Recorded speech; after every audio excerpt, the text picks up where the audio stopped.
Olá, pessoal.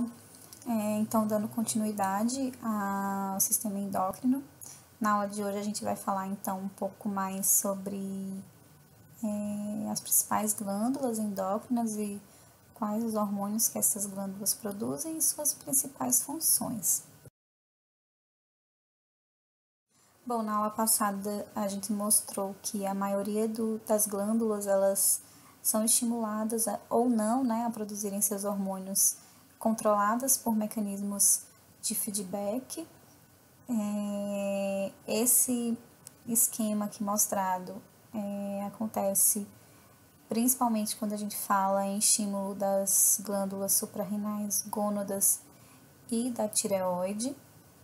Então, gravem bem esse mecanismo, porque agora a gente vai estudar quais são os hormônios liberadores do hipotálamo, que hormônios liberadores vão estimular a adenipófise, quais hormônios que a adenipófise vai liberar para estimular os órgãos-alvos, né, ou a glândula suprarrenal, as glândulas suprarrenais, ou as gônadas, ou a tireoide, que serão os hormônios que de fato terão efeito biológico desejado nos órgãos-alvos, ok? E esses hormônios é que fazem feedback negativo com o hipotálamo, ok?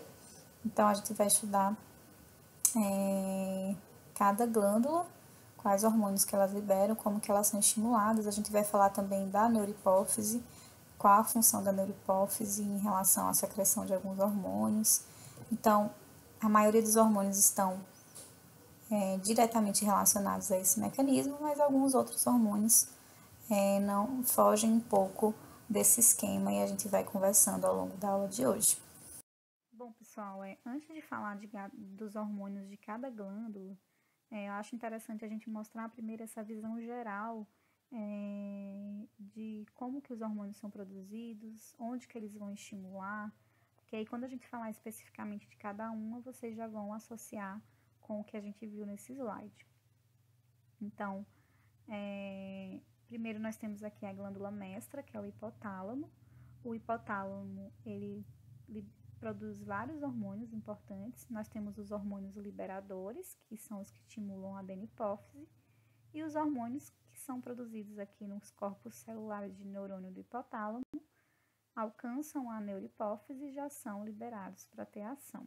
Então, dois hormônios são produzidos por corpos celulares de neurônio no hipotálamo, seguem pelo axônio do neurônio até a neurohipófise e são liberados na corrente sanguínea, que são a ocitocina, que tem função de estimular a contração do miométrio e também do músculo presente nas glândulas mamárias, e o hormônio antidiurético, o ADH, que você já sabe qual é a função dele, né? Ele vai estimular maior reabsorção de água lá nos túbulos renais e também tem efeito vasopressor.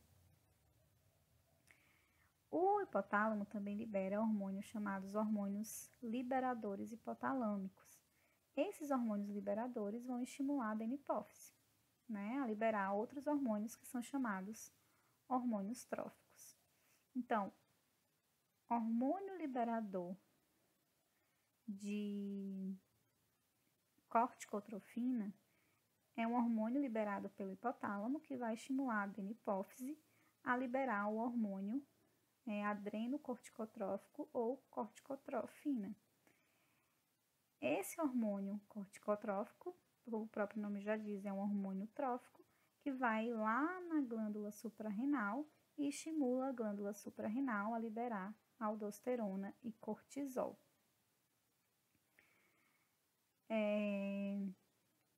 O hipotálamo também libera o hormônio liberador de tireotrofina, que estimula a adenipófise a liberar o hormônio estimulante da tireoide, que é o TSH. O TSH é um hormônio trófico que vai estimular a tireoide a liberar os hormônios T3 e T4. A tireoide também produz outro hormônio, que é a calcitonina, mas ela não sofre um efeito direto do TSH. Tá? A gente vai ver com mais detalhe quando a gente falar somente de tireoide mais à frente. O hipotálamo também libera outro hormônio liberador que é chamado hormônio liberador do hormônio do crescimento. O hormônio liberador do hormônio do crescimento estimula a adenipófise a liberar o GH, o hormônio do crescimento.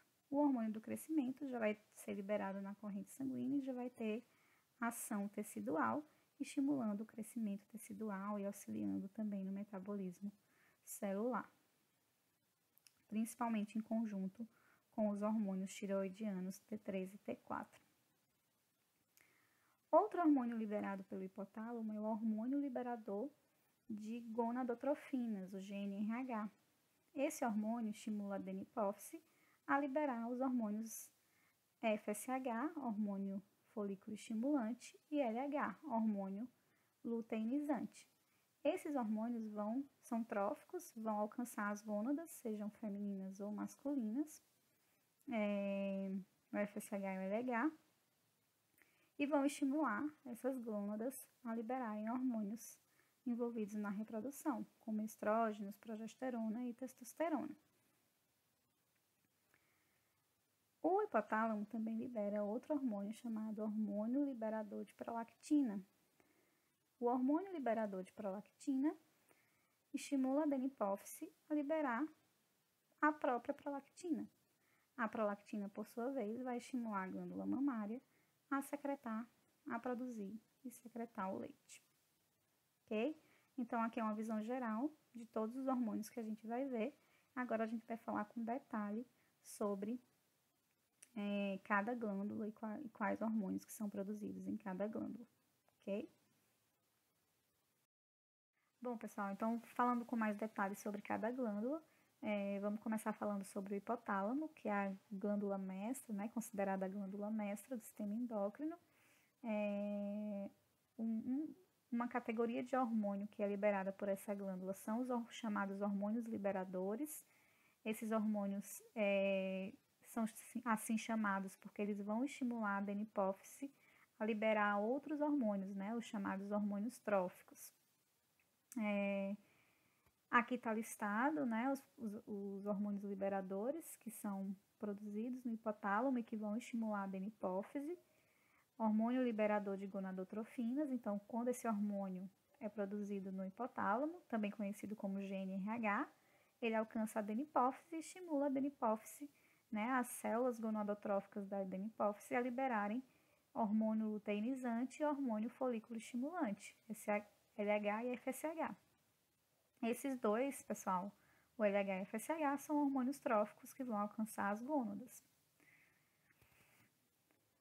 Outro hormônio liberador produzido no hipotálamo é o hormônio liberador de tireotrofina, também conhecido como TRH. Então, o TRH, quando produzido no hipotálamo, alcança a adenipófise e estimula a adenipófise a liberar o hormônio estimulante da tireoide, o TSH, que é um hormônio trófico que vai estimular a tireoide. Temos também o hormônio liberador de corticotrofina, produzido no hipotálamo, que quando alcança a adenipófise, estimula a adenipófise a liberar o hormônio corticotrófico, né, que é um hormônio trófico que vai estimular a glândula suprarrenal a liberar cortisol, aldosterona. Temos também o hormônio liberador do hormônio do crescimento, GHRH, que quando produzido pelo hipotálamo, alcança a adenipófise e a adenipófise então é estimulada a produzir e secretar o hormônio do crescimento, que já vai ter uma ação direta tecidual. E também o hormônio liberador de prolactina, que, quando produzido no hipotálamo, alcança a adenipófise e estimula a adenipófise a liberar prolactina.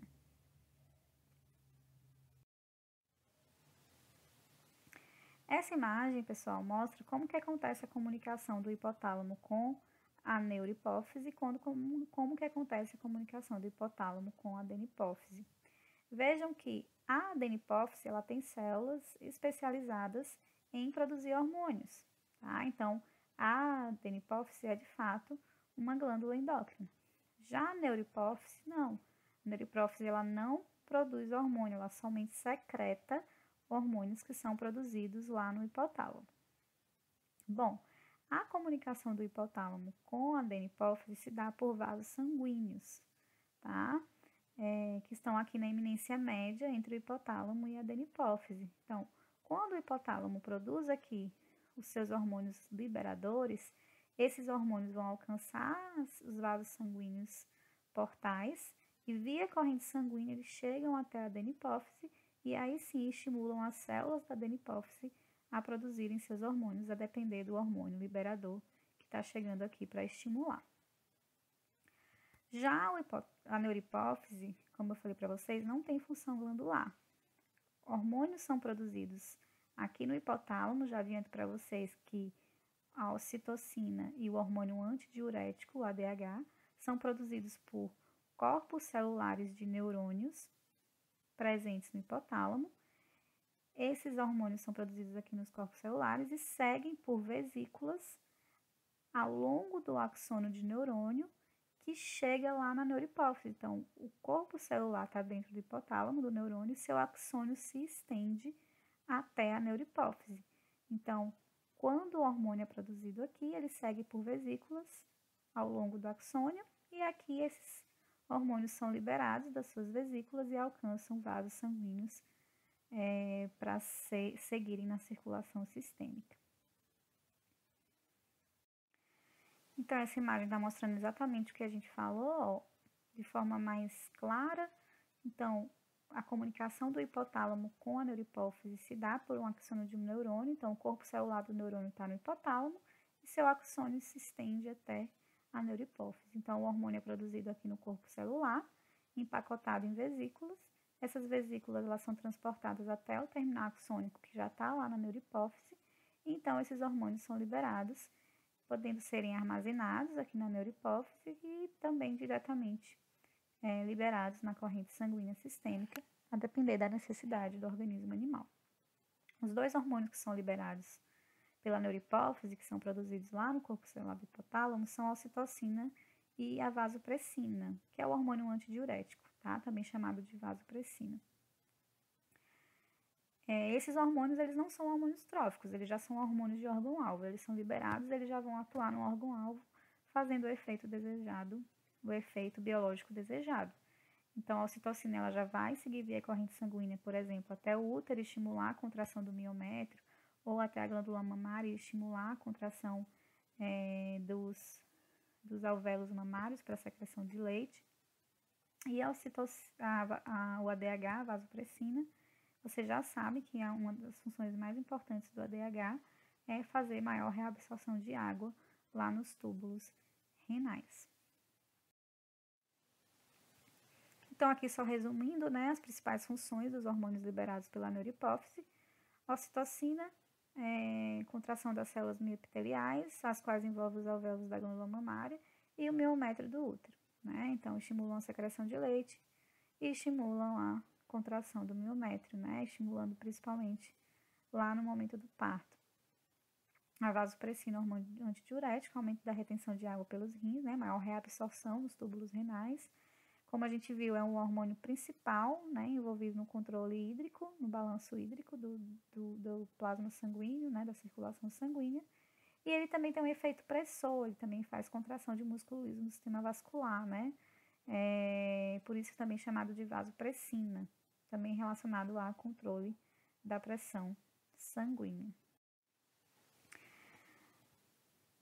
A adenipófise, então, é aquela glândula, né, que tem vários tipos de células especializadas em liberar vários tipos de hormônio, e essas células são estimuladas pelos hormônios liberadores do hipotálamo. Então, vejam aqui que a comunicação do hipotálamo com a hipófise anterior à adenipófise se dá por vasos sanguíneos, tá? Chamados também de vasos portais. Então, os hormônios são produzidos aqui, alcançam a circulação sanguínea. Os vasos portais chegam na adenipófise e estimulam a adenipófise a liberarem seus hormônios, chamados de hormônios tróficos, a maioria, né? Dois não são tróficos, a gente já vai ver. Então, a adenipófise realiza controle da atividade adenipofisária.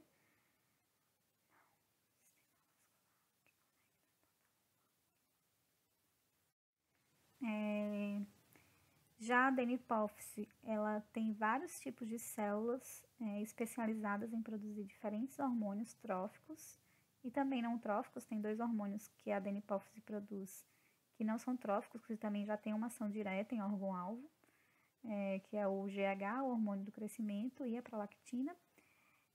Essas células especializadas presentes na adenipófise, elas são estimuladas pelos hormônios liberadores do hipotálamo, né? E aí lembram que a comunicação do hipotálamo com a adenipófise se dá por vasos portais, né? Então, os hormônios são liberados aqui na eminência média, alcançam os vasos portais e vão estimular, então, a adenipófise a liberar, a produzir, né, e liberar seus hormônios, a depender de cada tipo de hormônio liberador que esteja fazendo este estímulo. E aí aqui tá listado os hormônios que são produzidos e secretados pela adenipófise. Então, a gente já meio que falou, né? Então, a gente tem o hormônio do crescimento. Então, só para a gente repetir e gravar, o hipotálamo vai liberar o hormônio liberador do hormônio do crescimento. Esse hormônio liberador do hormônio do crescimento alcança a adenipófise e estimula células especiais da adenipófise a liberarem o hormônio do crescimento, que é o GH. O GH, pessoal, não é um hormônio trófico. Ele é um hormônio de órgão-alvo já. Ele já vai ser liberado pela adenipófise e vai atuar nos tecidos, estimulando o crescimento tecidual, o crescimento ósseo, e também auxilia no metabolismo das células juntamente com os hormônios tireoidianos. Outro hormônio liberado pela adenipófise é a prolactina.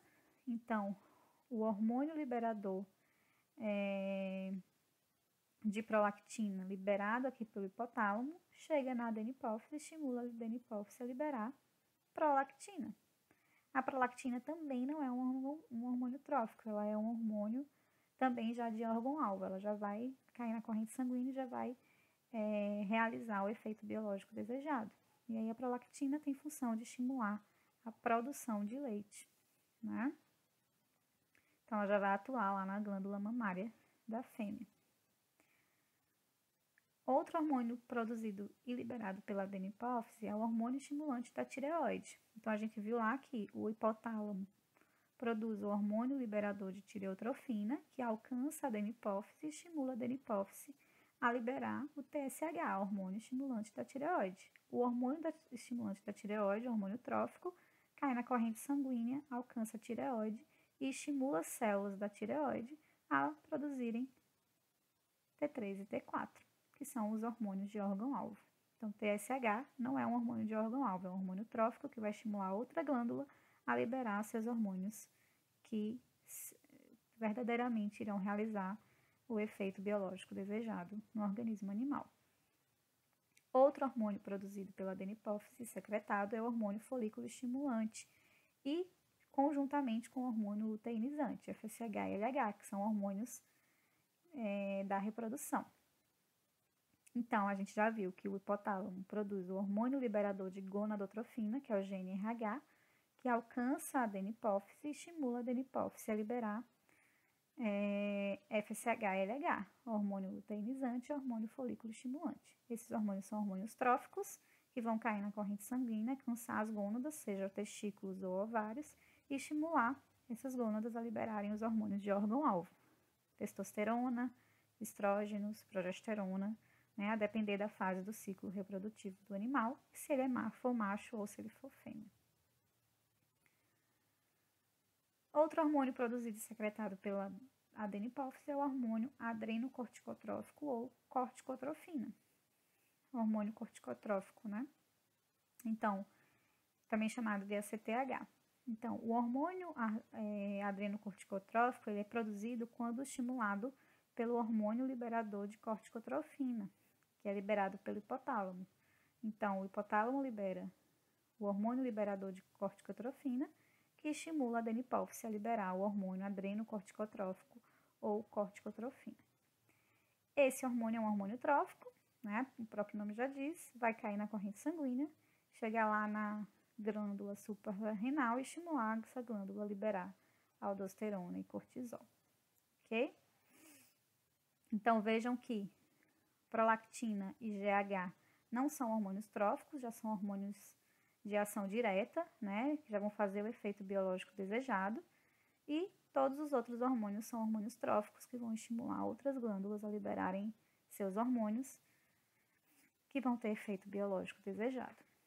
Da mesma forma, já aproveitando aqui a imagem, a neurohipófise, que secreta a ocitocina e a DH, né? Lembrar que esses hormônios são produzidos lá no hipotálamo, seguem pelo axônio do neurônio até a neurohipófise, e aí sim são secretados, e esses também já têm, não são tróficos, eles já fazem efeito biológico desejado, já vão alcançar lá a glândula mamária, no caso da ocitocina e o miométrio, já vão estimular a contração, e o ADH já vai exercer seu efeito vasopressor e também estimular a reabsorção de água lá nos túbulos dos néfrons, sendo importante no controle hídrico.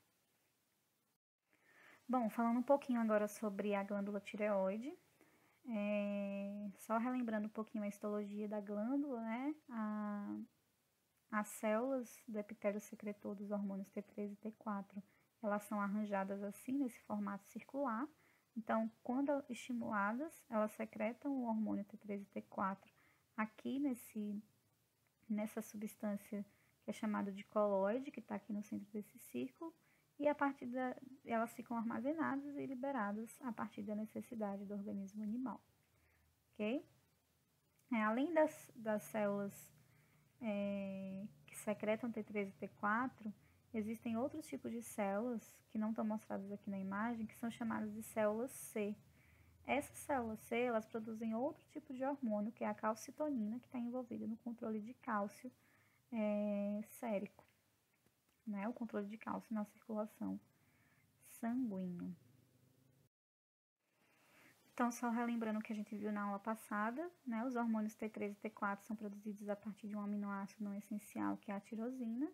Cada molécula de tirosina tem a capacidade de se ligar em duas moléculas de iodo. Cada hormônio tiroidiano tem duas tirosinas ligadas, sendo que quando as tirosinas estão ocupadas com a molécula de iodo, a gente tem a T3, T4, né? 4 moléculas de iodo aqui ligadas. T3 quando eu só tenho 3 moléculas de iodo. Essa imagem mostra exatamente como que acontece o controle, né, da produção e secreção desses hormônios.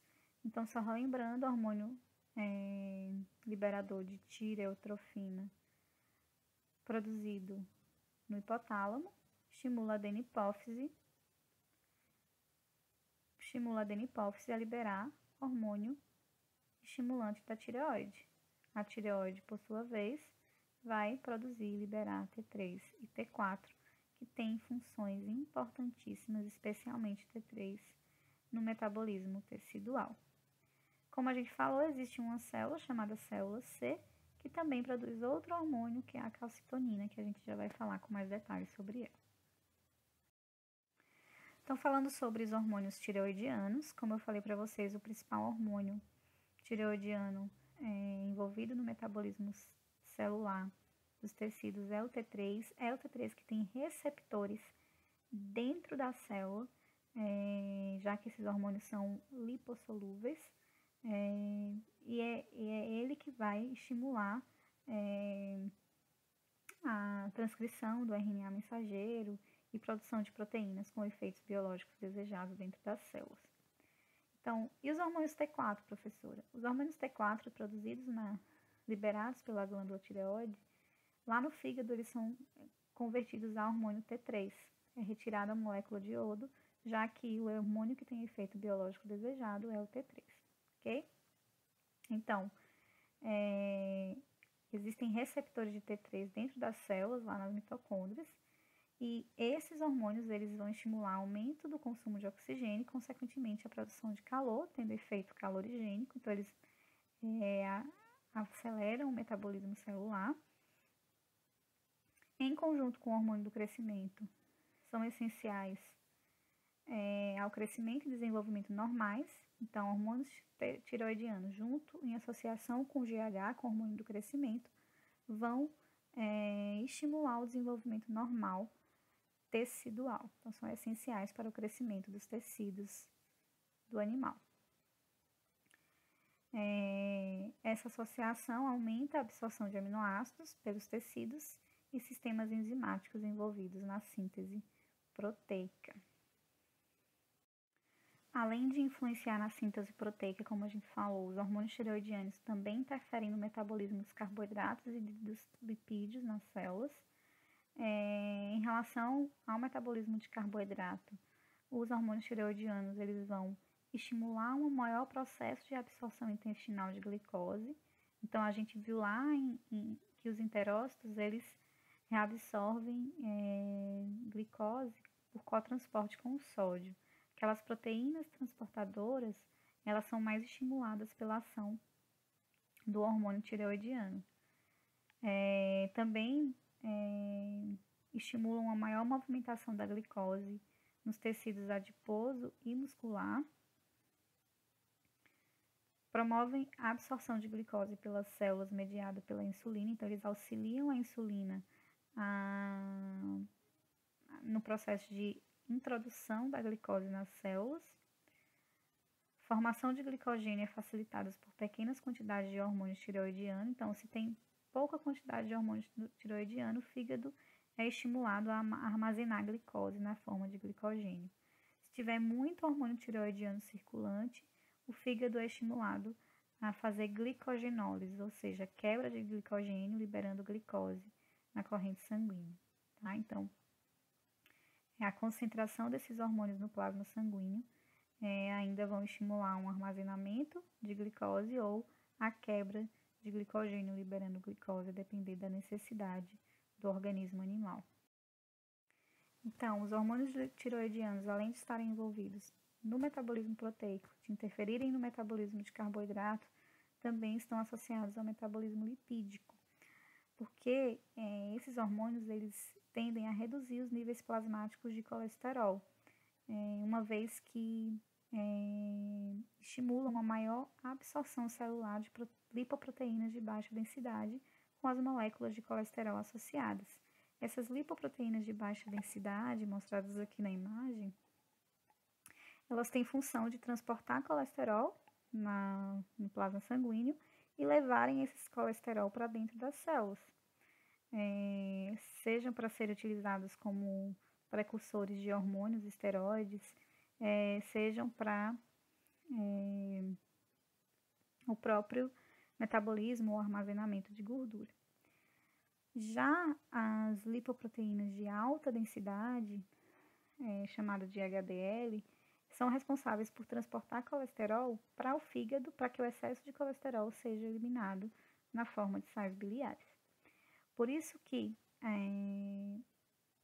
o HDL é considerado uma lipoproteína boa no organismo animal e o LDL uma lipoproteína ruim. Por essas lipoproteínas serem de baixa densidade, elas também têm um fator importante, já que elas podem tender a se acumular nos vasos sanguíneos. E isso pode levar a um infarto, né, e também a arteriosclerose. Então, os hormônios tireoidianos têm uma função importante em retirar esse LDL da corrente sanguínea e fazer com que esse LDL ele siga para dentro das células, carreando o colesterol para o metabolismo celular.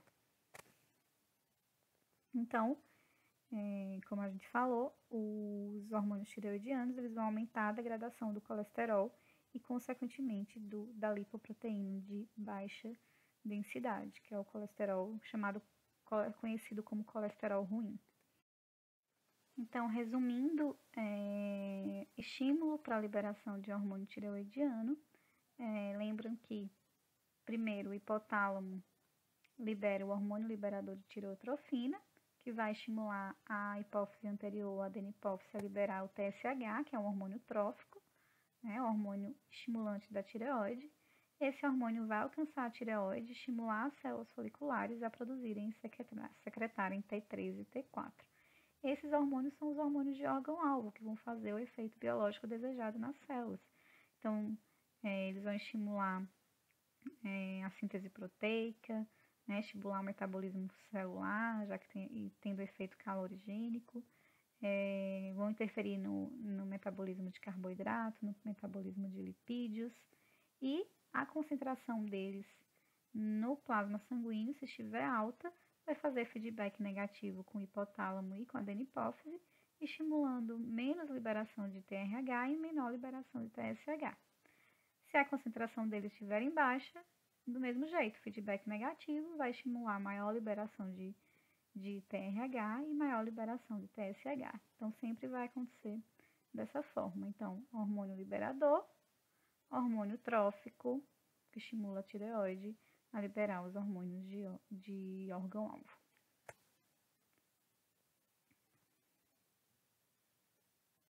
Bom, como eu falei para vocês, a tireoide, além de ter a função de produzir e secretar T3 e T4, também existe outro tipo de célula nessa glândula que são chamadas células C, que produzem e secretam calcitonina. Só que a calcitonina ela não é produzida e liberada pelo estímulo do TSH, do hormônio estimulante da tireoide, e sim pela própria concentração sérica de cálcio, pela própria concentração de cálcio na plasma sanguíneo. Esse hormônio, a calcitonina, ele age de forma oposta, de forma contrária a outro hormônio que é chamado paratormônio. O paratormônio é produzido pelas glândulas paratireoides, que estão lá atrás da glândula tireoide. Então, como eles agem de forma oposta e a sua produção ou inibição da produção depende da concentração sérica de cálcio, eu tenho aqui, numa situação A, numa situação de hipocalcemia sérica, baixa concentração de cálcio na corrente sanguínea, eu tenho inibição da produção e liberação de calcitonina e eu tenho um maior estímulo da produção e liberação de paratormônio. O que o paratormônio faz? O paratormônio ele vai estimular uma maior reabsorção de cálcio lá pelos enterócitos, no trato digestório, no trato gastrointestinal. Ele vai atuar lá nos túbulos renais e estimular uma maior reabsorção de cálcio. E ele também vai lá no tecido ósseo e estimula a reabsorção de cálcio, né, retirada de cálcio dos ossos para jogar na corrente sanguínea, para que assim se tenha uma normocalcemia, né, para que o cálcio volte às concentrações normais no sangue. Já se houver uma situação de hipercalcemia, altas concentrações séricas de cálcio, eu tenho inibição da liberação de paratormônio e uma maior produção de calcitonina. O que a calcitonina faz? Ela faz maior deposição óssea de cálcio, diminui o estímulo dos enterócitos para absorverem cálcio e vão lá nos túbulos renais e estimulam a maior excreção de cálcio na urina, até que se tenha uma normocalcemia. Então, o estímulo para a produção e liberação desses hormônios sempre vai depender da concentração de cálcio no plasma sanguíneo, ok? Lembrando que eles atuam de forma oposta, quando um é estimulado, o outro é inibido, né? Então, resumindo, o paratormônio estimula maior reabsorção de cálcio pelos enterócitos, maior reabsorção de cálcio pelos túbulos dos néfrons e estimulam a retirada de cálcio dos ossos para jogar na corrente sanguínea até normocalcemia. A calcitonina faz o contrário, estimula maior deposição óssea de cálcio, menor reabsorção de cálcio pelos enterócitos e maior excreção de cálcio pelos túbulos renais, maior excreção na urina de cálcio, até que se tenha normocalcemia. Ok, chegamos agora na glândula adrenal. A glândula adrenal, pessoal, ela tem, ou suprarrenal, né? Pode ter esses nomes. Ela tem uma região cortical e uma região medular. O córtex da suprarrenal tem a função de secretar aldosterona e cortisol. E a medula da suprarrenal secreta adrenalina ou epinefrina. O córtex da suprarrenal é estimulado pelo hormônio corticotrófico ou adrenocorticotrófico. Já a medula da suprarrenal é só estimulada a depender da situação em que o animal se encontra. Então, por exemplo, numa situação de luta ou fuga, essa glândula é estimulada a liberar adrenalina e epinefrina. Então, como eu falei para vocês, o córtex é a região mais externa, né, da glândula suprarrenal, produz os hormônios glicocorticoides, aldosterona e mineralocorticoide, cortisol. E a região mais interna, a medula, produz os hormônios epinefrina ou adrenalina. Bom, então falando um pouquinho sobre os hormônios produzidos pelo córtex da suprarrenal, o cortisol e a aldosterona. Então, o cortisol é um glicocorticoide derivado do colesterol e a aldosterona é um mineralocorticoide também derivado do colesterol. Então, são hormônios lipossolúveis. O cortisol ou hidrocortisona, ele é liberado em situações de hipoglicemia ou estresse. Como que esse hormônio ele vai atuar? Ele vai atuar principalmente estimulando o fígado a fazer gliconeogênese, ou seja, produção de glicose a partir de proteínas e gorduras, né, com a finalidade de aumentar a glicemia. Qual o problema disso? Que numa situação exagerada, quando você tem cortisol em altas concentrações séricas por um tempo prolongado, o animal vai produzir muitos corpos cetônicos por conta desse processo, né, por conta da gliconeogênese, e isso pode ser tóxico para o animal.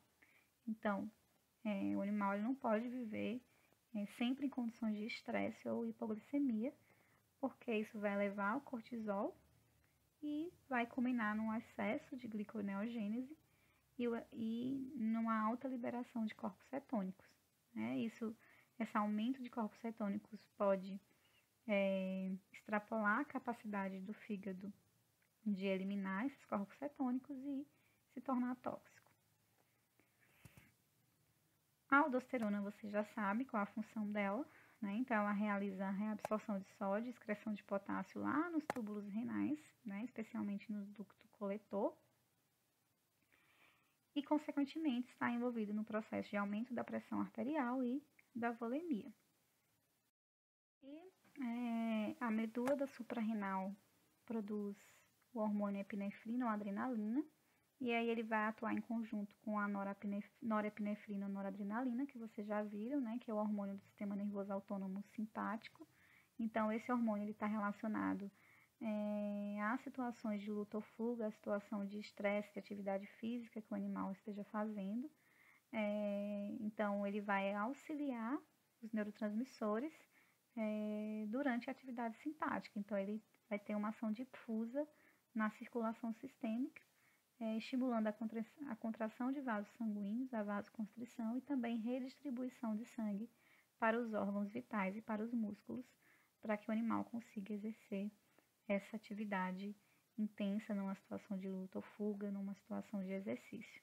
Então, é um hormônio que vai auxiliar os neurotransmissores no sistema nervoso simpático, tá? Numa situação de estresse, numa situação de luta ou fuga. Outra glândula endócrina importante é o pâncreas. O pâncreas ele não segue também aquela regulação, aquele mecanismo pelo controle de feedback com hormônios liberadores, hormônios tróficos. O que estimula as células endócrinas do pâncreas é a concentração sérica de glicose na corrente sanguínea, muito parecido com o que a gente viu em relação ao cálcio. Então, a gente já viu, né, a função do pâncreas exócrino, né, onde tem aqui as células acinárias e ductais, que tem aquelas funções de produzir enzimas digestivas, né, o suco pancreático rico em bicarbonato, que vão auxiliar no processo de digestão. E temos também o pâncreas endócrino, que é o que a gente vai abordar na aula de hoje. O pâncreas endócrino é formado pelas ilhotas de Langerhans, vocês devem lembrar lá da histologia. As ilhotas de Langerhans têm 4 tipos de células importantes. As células alfa, que secretam glucagon, as células beta, que secretam insulina, as células D, que secretam somatostatina, e as células F, que secretam polipeptídeo pancreático. Então, agora a gente vai falar um pouquinho de cada um desses hormônios produzidos e liberados pelo pâncreas endócrino, pelas ilhotas de Langerhans. Bom, falando um pouquinho da insulina, né? Então, todos vocês já devem vir em cabeça que a principal função da insulina é o transporte de glicose para dentro das células, dos tecidos, como mostra aqui na imagem, né? Então, a insulina, ela se liga a receptores específicos nas células, e quando esses receptores são ativados, isso abre caminho para a entrada da glicose nas células, ok? Então, de fato, a presença da insulina é essencial à movimentação de glicose através da membrana plasmática para o interior da célula.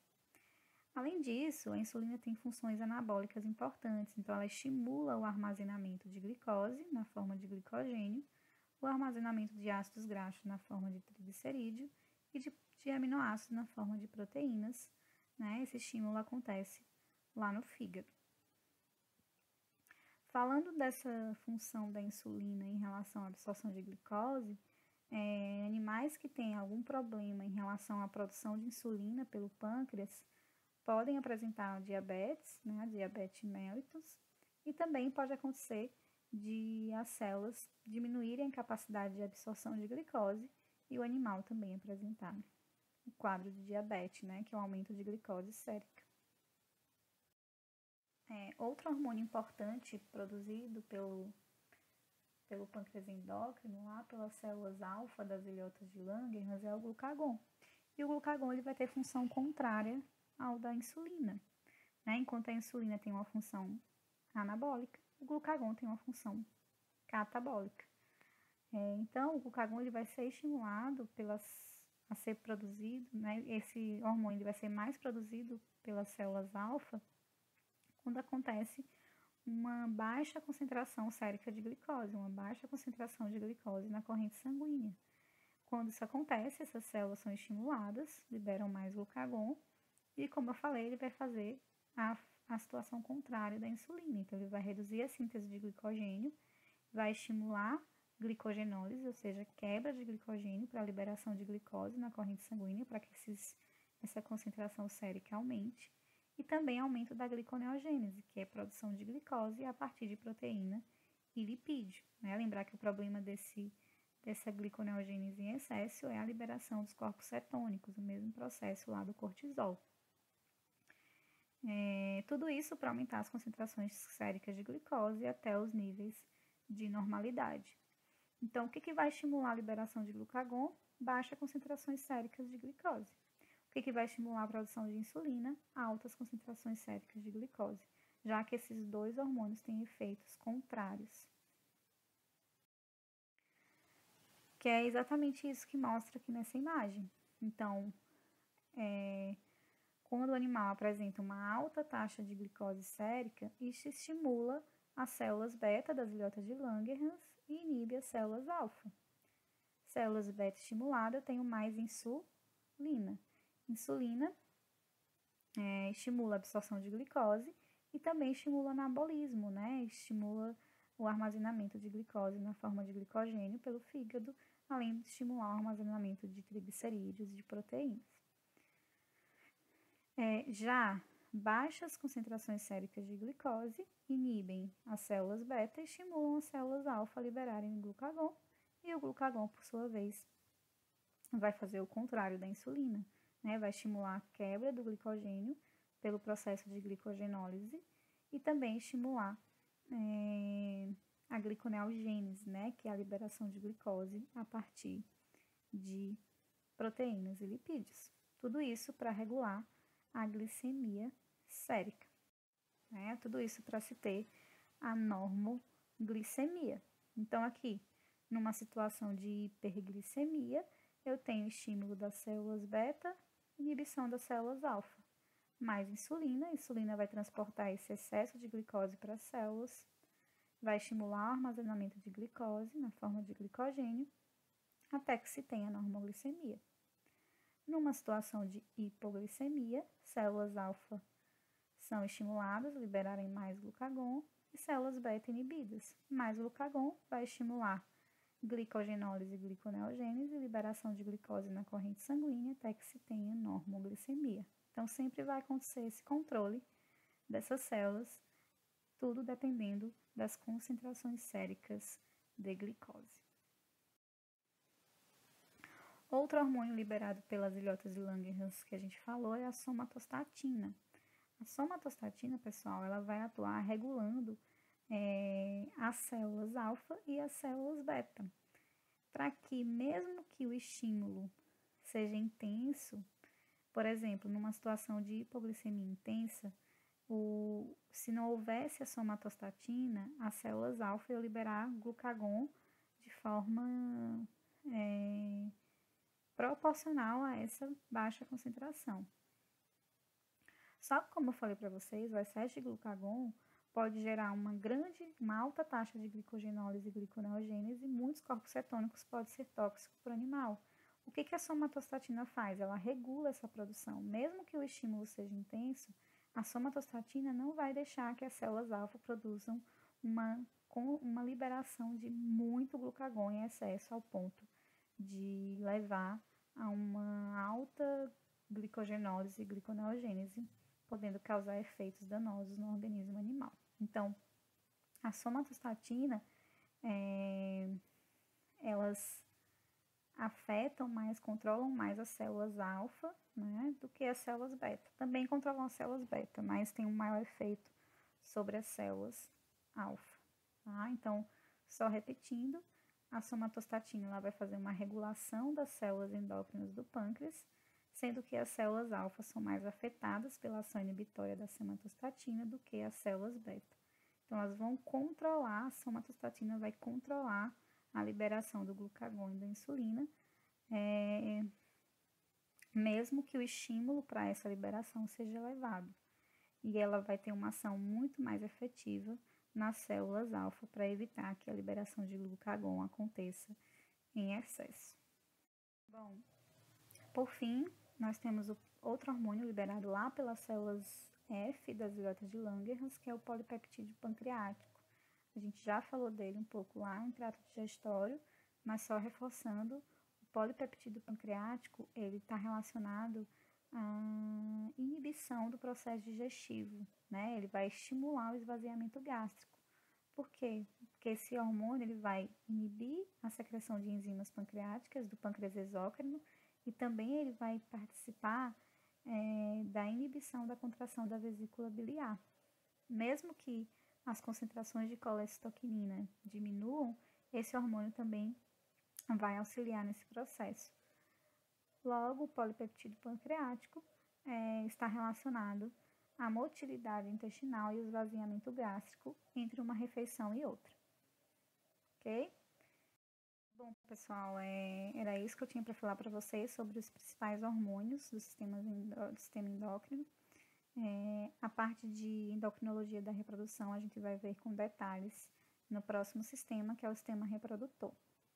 Até a próxima aula, bons estudos!